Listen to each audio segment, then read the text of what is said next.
The research process for the new book, I had a vision in mind, and the vision was somehow do this panoramic view of 2,000 years of church history in a little over 200 pages, which is quite the task.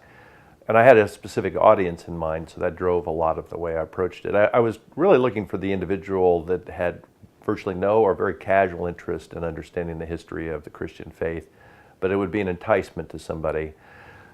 So first I structured it in such a way, and that drove the research. I structured it in such a way that most history books tend to be focused on dates, places, events, and people we mentioned in that, but you really don't know much about the people other than how they relate to the date, time, event that they're a part of.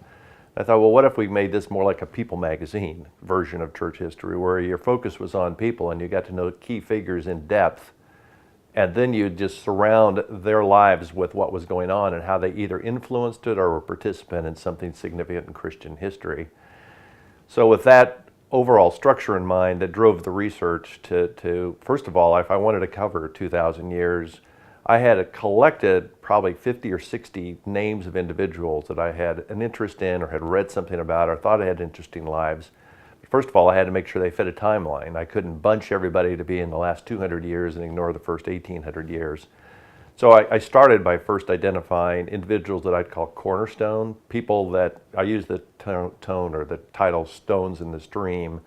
The idea is they're major individuals, or any individuals. History is flowing back and forth, and it's bouncing off like water bounces off stones in the stream, and it's redeflected in a direction, and something significant happens because of this change in direction. Well, there's certain major stones had to be in the book. Augustine, Aquinas, Athanasius, call them the three A's. But after I had certain of these bedrock individuals identified, then it was, okay, now I've got anchors that significant individuals that made major contributions, but where are individuals that maybe have a story that isn't as well known, but yet have a very interesting story, and they may have had a minor influence on a minor development figure in a trend in history, or were they individuals that are representative of a significant change in history? So like the Pietist movement, I used this Count von Zinzendorf. If I wanted to talk about Black history in America, I used Richard Allen. So the structure was different because I had to make sure that I wove into these individual stories what was happening. And effectively, approximately every individual covered about 100 years. That's not absolutely true. The Dark Ages were pretty dark. It was hard to come up with a bunch of figures for that 500-year period.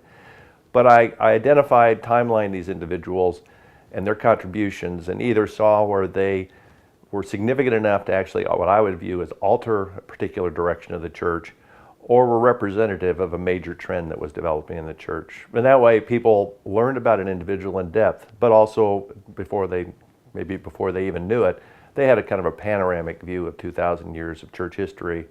And I hope that a goal, obviously, is to entice them then. They can always go out and find books.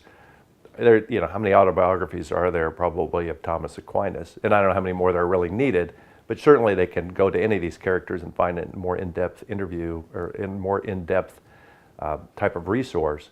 But at least they'll be enticed to move forward and therefore develop their faith a little deeper by understanding church history.